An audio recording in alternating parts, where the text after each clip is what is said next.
October 28th, 4:17 p.m., Asheville County. I unlocked the door to my mountain cottage and stepped inside and froze. A voice struck me before the cold air could settle. "Get out of my house." It was Madison, standing in the center of my living room, holding my ceramic mug as if it belonged to her. Her boots crushed the edge of the braided rug I'd woven during night shifts years ago.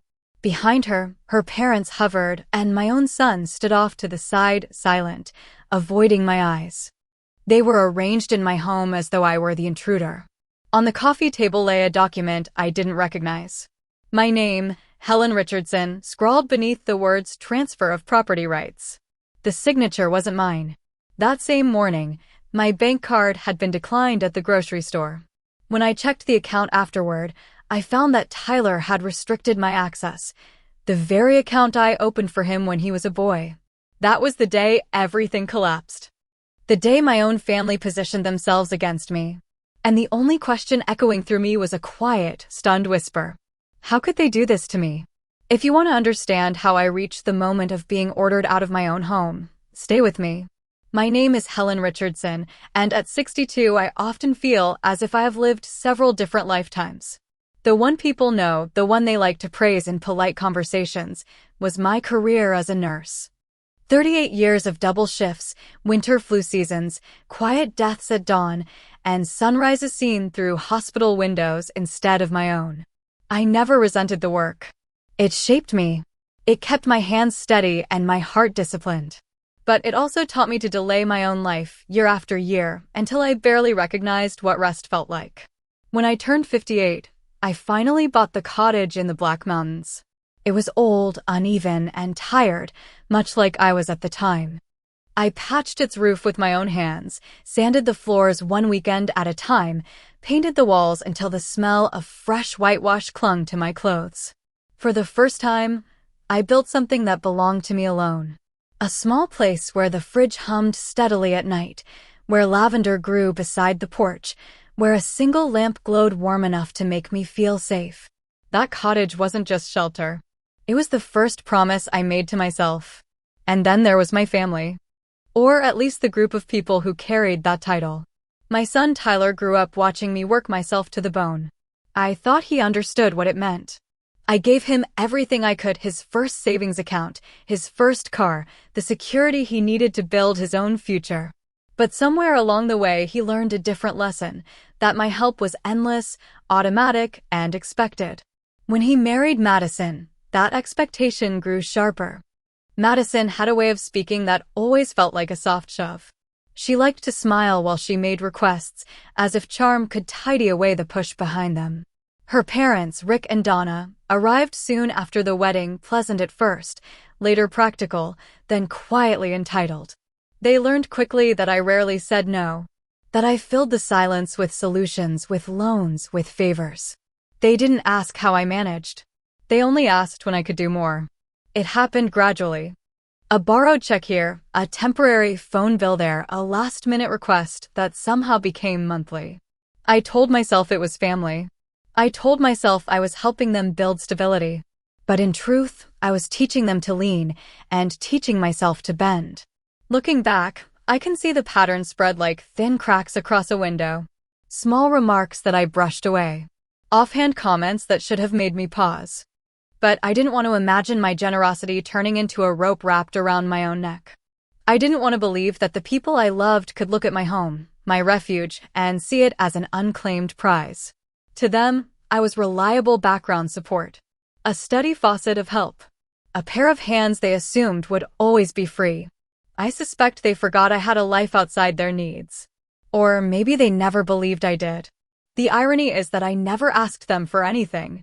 Not a holiday visit, not a birthday call, not even a simple thank you.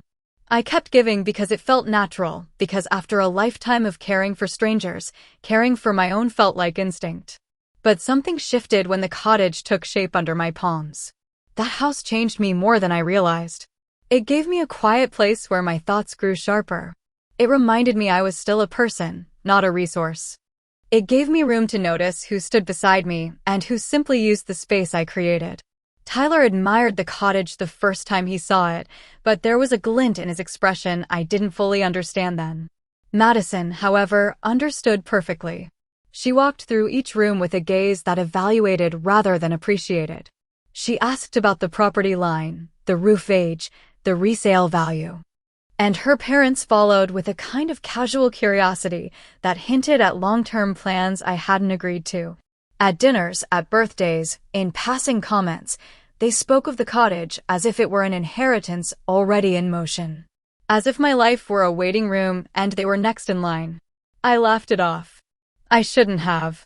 That laughter was the sound of me stepping back while they stepped forward. I tell you this now not to win sympathy, but to trace the quiet slope that led to the collapse.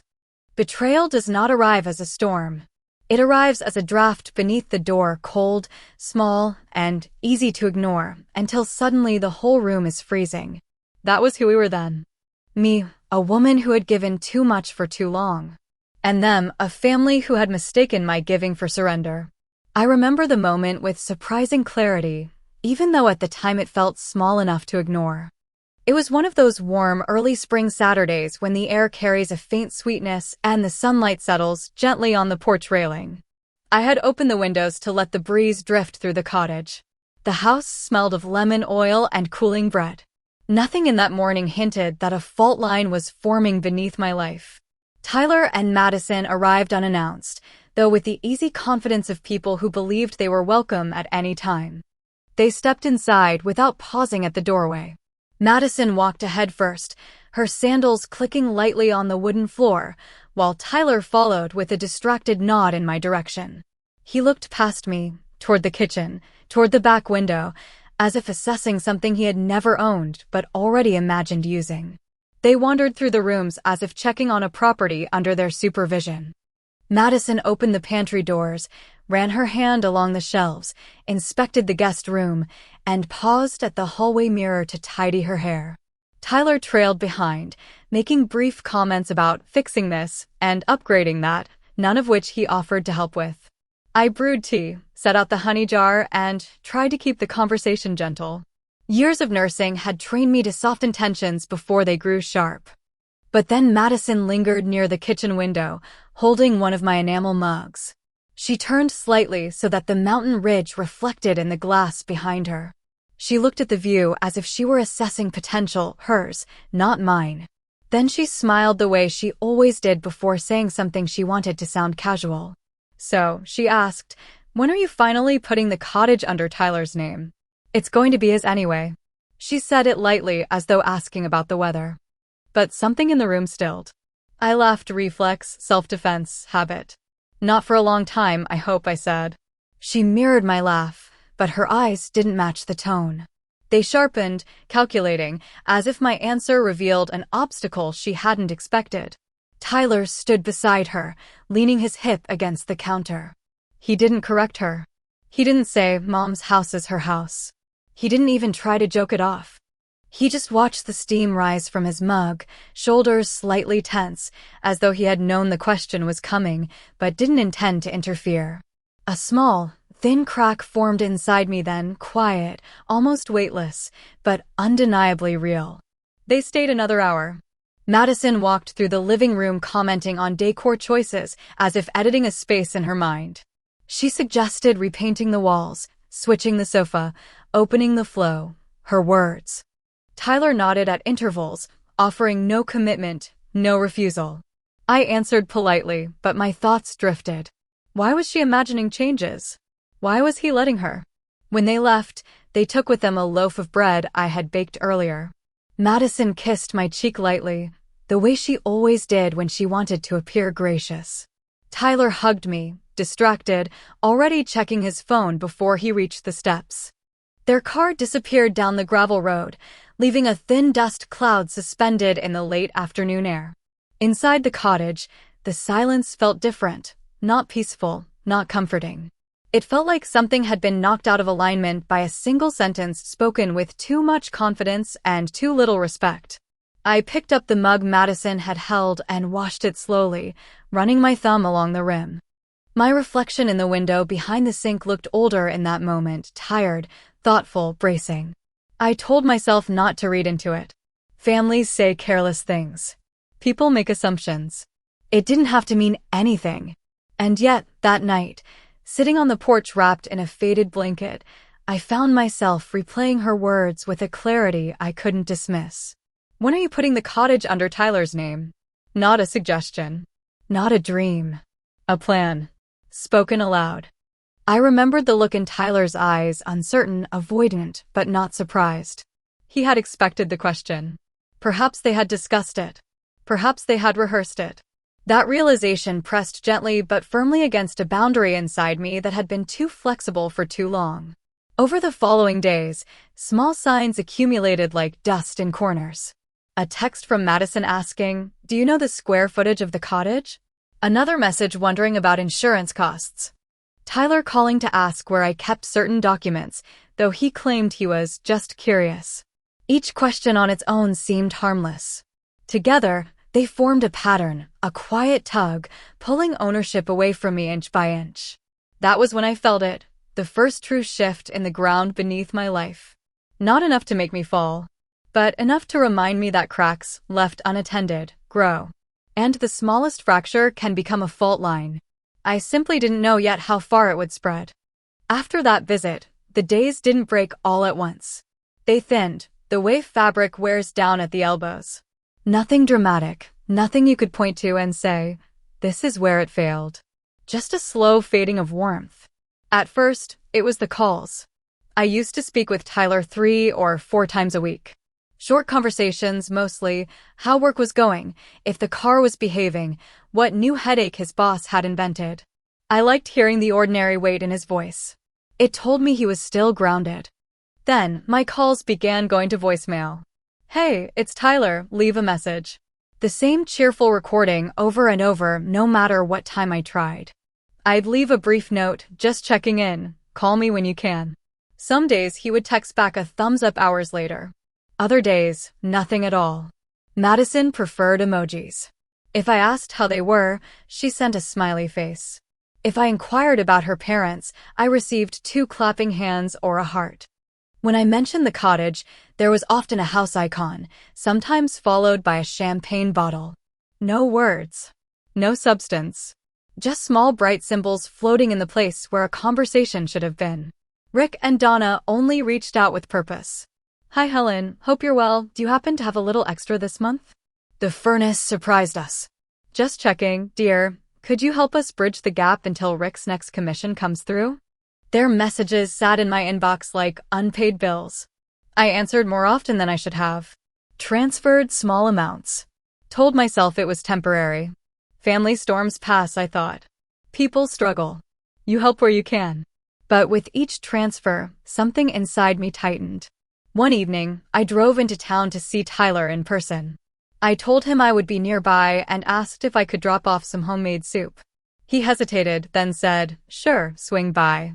When I arrived, he met me in the parking lot instead of inviting me up.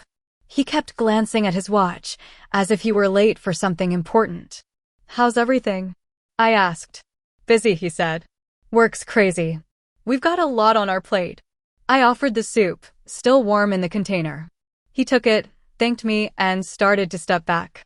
The whole exchange lasted less than 5 minutes. I stood there watching my son retreat toward his building, the soup cradled in his arms like an obligation. I drove back up the mountain road. I told myself he was just stressed. Young families have pressures. It didn't have to mean anything. It was late summer, humid and restless. They had come up to the cottage for a Sunday afternoon, Tyler, Madison, and her parents. I grilled chicken on the small back deck while they sat with their phones, occasionally glancing at the view.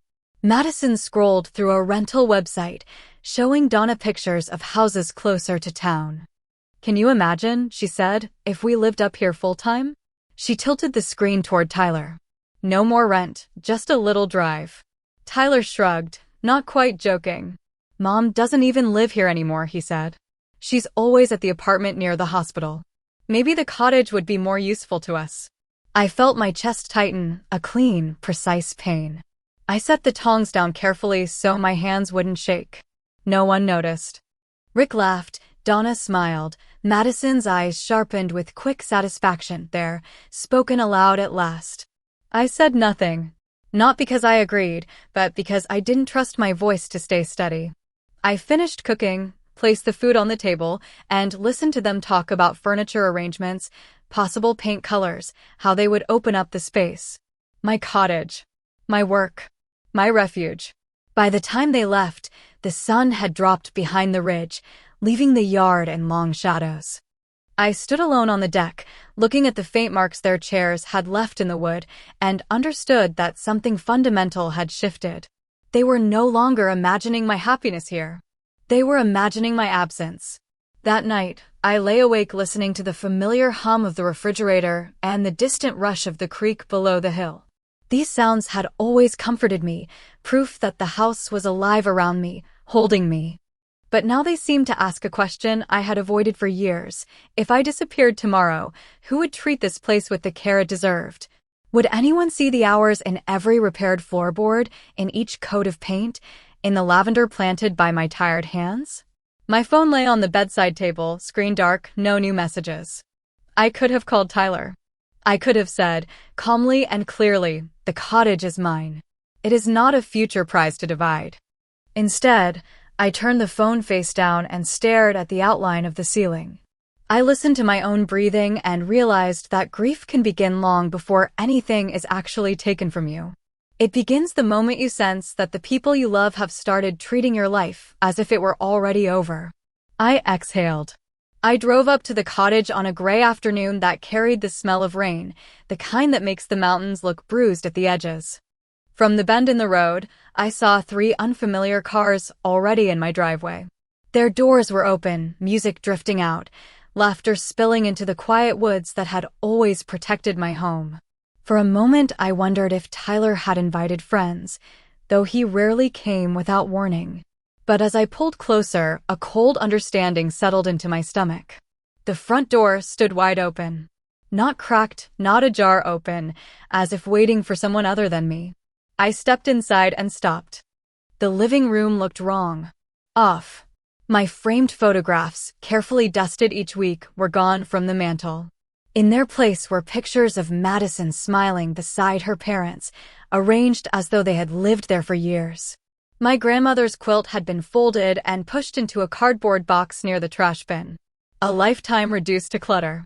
I heard footsteps before I saw her. Madison walked in from the hallway holding my mug, sipping from it casually. She looked at me as if she had discovered a stranger trespassing. "There she is," she said, not smiling. Behind her stood Rick and Donna, and farther back, Tyler with his hands shoved deep into his pockets, eyes lowered, face pale. "What is all this?" I asked. My voice stayed steady, though my hands felt cold. Madison set the mug down with a deliberate click. "We're getting settled," she said. "You should have told us you were coming. It's confusing when you show up without warning." "Settled," I repeated. The words scraped something inside me. On the coffee table lay a stack of papers held down by a pen. The top page showed my name, my full legal name, above a signature that wasn't mine. "Transfer of property rights," the heading read. My breath stilled. Someone had copied my handwriting, but not well enough. The loops were wrong. The slant too sharp. I turned to Tyler. "Did you sign this? Did you know about this?" He swallowed hard. "Mom, it just makes sense. You don't live here most of the time." "We thought." Madison cut him off. "We're making this place useful. You should be happy for us." Then she stepped forward, her voice rising with a confidence I had once mistaken for warmth. "Get out of my house." The words echoed off the walls. My home felt suddenly foreign, as though I had stepped into a replica crafted without love. I remembered the morning's embarrassment, my card blocked, my account restricted, the bank's quiet apology. Now the truth stood right in front of me. My pulse steadied. I picked up the forged document carefully, as if it might crumble into dust. "This is illegal," I said. Madison laughed. "No one will believe you." But even before the police arrived, I felt a clean line form inside me. Tyler stepped back, unable to support the lie. The officers asked whose home it was, and he couldn't say her script aloud.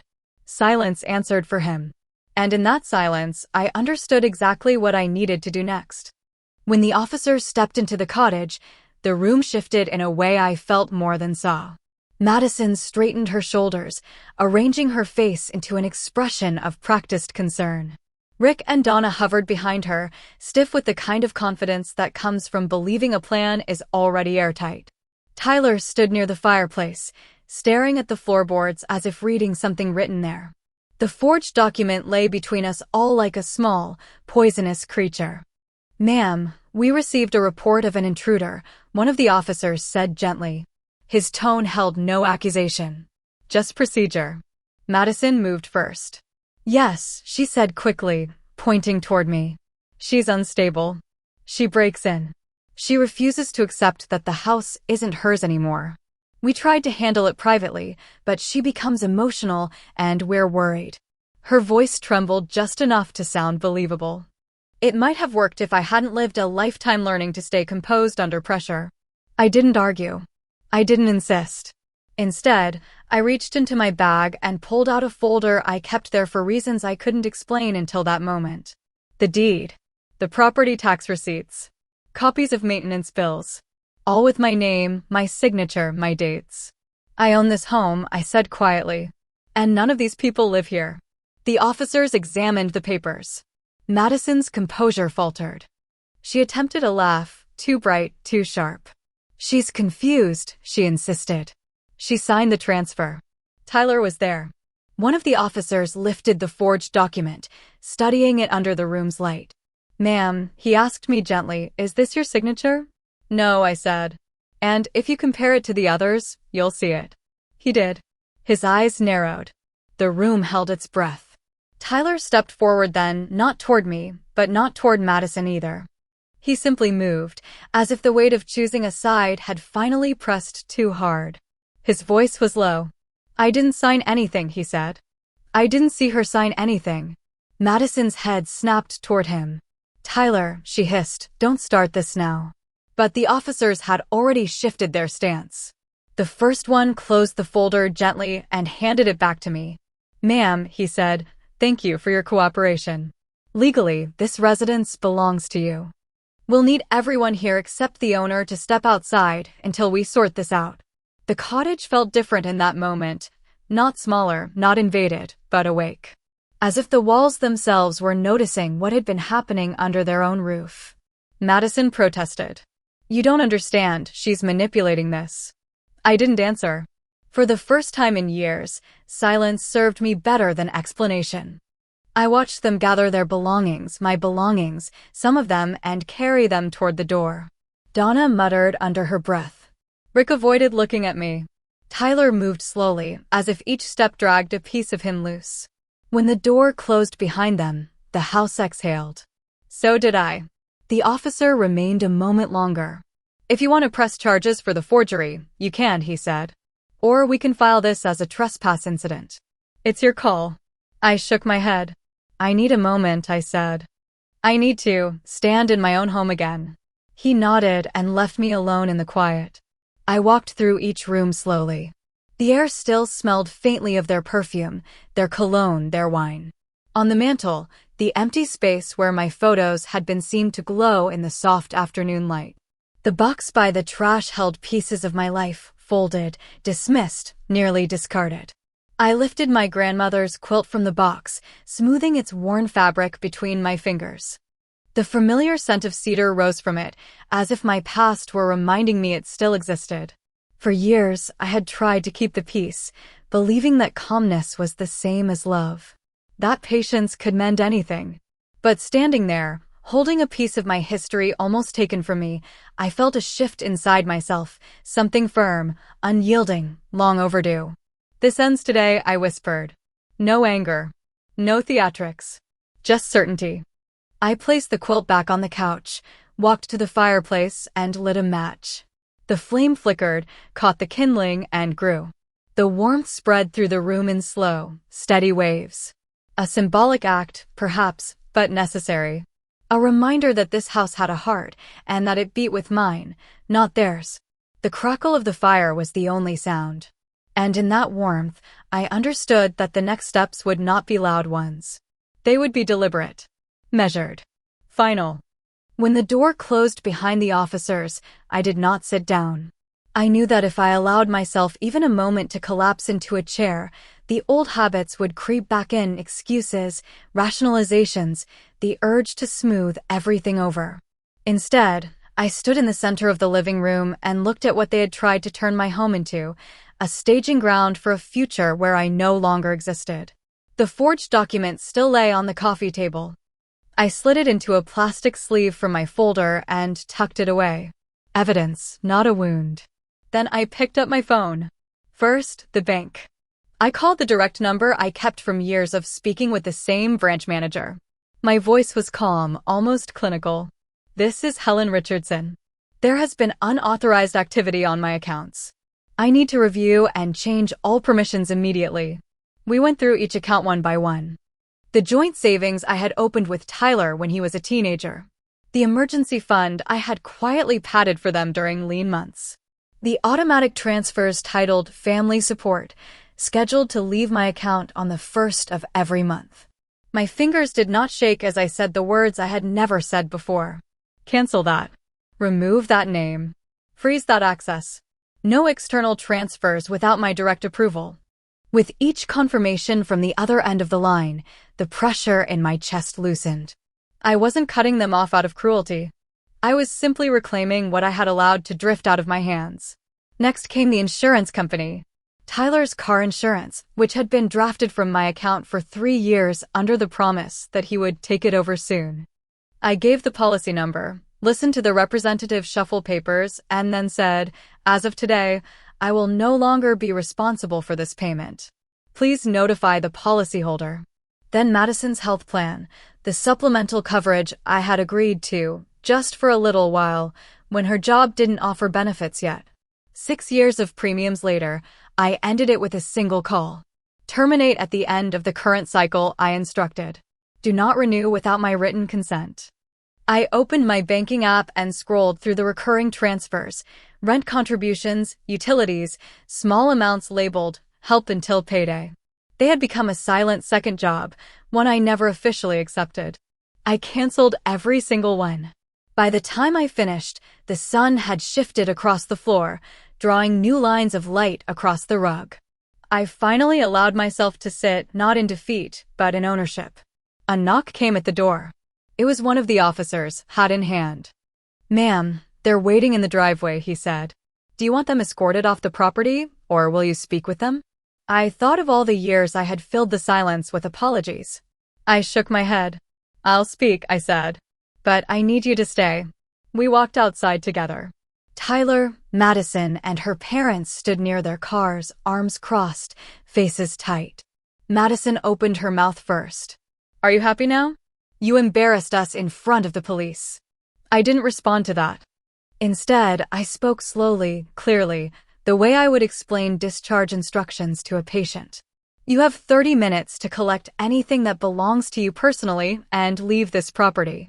You are not to return here without my written permission. If you do, I will consider it trespassing and act accordingly." Rick scoffed. "You can't be serious." "I am," I said. "And the officers will confirm it." The officer beside me nodded. "You've been informed," he said. "I suggest you respect her wishes." They argued, muttered, exchanged accusations among themselves, but they moved. Clothing into bags. Electronics unplugged. Bottles and shoes and scattered belongings gathered in haste. No one touched my grandmother's quilt. No one dared. I watched without flinching. Not gloating. Not grieving. Just present, finally, in the role I should have held all along, the owner of my own life. When the last trunk closed and the engine started, I felt the gravel tremble under my feet. They drove away without looking back. And for the first time in years, I did not run after them. The porch light cast a small circle on the ground, steady and unblinking, as if witnessing the change without comment. The porch light cast a small circle.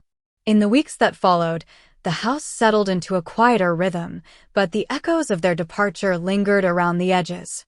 I could feel the spaces they had disturbed slowly returning to themselves, as if the walls were exhaling after holding their breath too long. Yet outside my small circle of calm, consequences moved swiftly toward the people who had tried to uproot my life. It began with a call from their landlord. A firm, clipped voice left a message on my phone, perhaps mistaking me for someone still willing to intervene.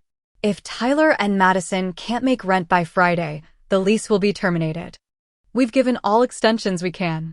I deleted the message without responding. The rent had been covered for months by automatic transfers from my account, transfers I had canceled that day. Their safety net was gone, and reality, unsoftened, had arrived. A few days later, I received a notice from the insurance company confirming that Tyler's car policy had officially lapsed. I imagined the moment he discovered it, opening an envelope, hoping for relief, finding instead a warning that the vehicle would be repossessed if payments were not made immediately. By the end of the month, the car was gone. I pictured him standing in an empty parking space, hands in his pockets, realizing that responsibility, once postponed, had caught up to him. Madison's parents were not spared either. Without the small, consistent contributions I had sent, their budget tightened like a rope. Donna emailed me an unexpected, brittle message asking if there had been some kind of banking error. I did not reply. They had once called my generosity a family tradition, though it was a tradition I alone upheld. Now the absence of it exposed how much they had relied on what was never promised. Their unity began to fracture. I heard snippets through neighbors in town, people who had known Tyler growing up. Rick blamed Madison for pushing too hard. Donna blamed Tyler for not securing my signature before acting. Madison blamed everyone but herself. Arguments spilled into public errands, whispered in grocery aisles, murmured at gas pumps. The shock of losing what they thought was guaranteed had shaken the fragile foundation beneath them. One evening, after sunset had settled over the mountains, my doorbell rang. I opened it to find Tyler standing there. He looked smaller somehow, shoulders slumped, hair uncombed, the weight of choices too heavy for him to carry gracefully. He held his phone loosely in one hand, as if waiting for guidance that would not come. "Mom," he said, voice rough, "please, can we talk? We lost everything." For a moment I saw the boy he once was, standing in the doorway after scraping his knee, eyes wet with confusion. But the man before me had made choices, quiet ones, complicit ones that required me to disappear so he could inherit what he had not earned. "I'm sorry," he whispered. "I didn't know it would go this far." I believed that part. He had gone along with a plan he didn't have the strength to refuse, thinking the consequences would never reach him. But they had. "I hope," I said gently, "that this teaches you to build something of your own." He waited, perhaps hoping I would step aside, invite him in, offer warmth and rescue the way I always had. But I remained in the doorway, steady, present, unyielding. The porch light glowed between us, drawing a clear boundary neither of us had acknowledged before. "I can't fix this for you," I said. His face tightened, not with anger, but with understanding. He nodded slowly, then stepped back into the evening darkness. I watched him walk down the path, each footstep softer than the last, until he disappeared around the bend where the road met the trees. The night air settled around me, carrying the quiet truth that consequences follow those who refuse to see them. After they all left, the cottage felt both enormous and small at the same time. Enormous because their noise was gone, leaving an unfamiliar quiet. Small because, for the first time in years, there was no one else to consider inside these walls but me. The air held the faint smell of their perfume and cologne, but underneath, my home was still there. The beeswax on the wood, the lavender oil I kept by the sink, the clean scent of pine from the logs beside the fireplace. I began, not with grand gestures, but with simple repairs. I took their photographs off the mantel and placed them in a cardboard box, then went to the closet and pulled out my own. Pictures of my parents. A faded snapshot of me in my first nurse's uniform. Tyler as a child, squinting in the sun, holding a plastic shovel at the beach. I arranged them slowly, carefully, as if I were restitching a torn seam in fabric that had almost given way. Then I tackled the physical mess. I vacuumed the rugs, washed the linens, scrubbed the kitchen counters until they shone. Each task felt like an apology to the house for allowing such chaos inside it. As I worked, my movements grew more deliberate. I wasn't just cleaning, I was reclaiming. For the first time, the weight of my own keys in my pocket felt like a promise instead of a burden. A week later, I took a deep breath and did something I hadn't done in more than 20 years. I booked a vacation for myself and only myself. Nothing extravagant, a modest cabin by the coast, 3 hours away, off-season rates, quiet and plain. When I gave my dates at the hospital, the scheduling nurse blinked. "You never take time, Helen," she said. "Good for you." I nodded, surprised by how foreign it felt to place my absence on a calendar and not immediately offer to cancel it if anyone needed me. The trip itself was simple. I walked along the shore in an old windbreaker, listened to the waves scrape against the sand, and let the constant rush of water loosen thoughts that had been knotted for years. No one called asking for money. No one demanded explanations. I ate when I was hungry, slept when I was tired, read worn paperbacks by the window until my eyes grew heavy. It was not exciting. It was healing. When I returned to the cottage, I enrolled in a beginner woodworking class at the community center.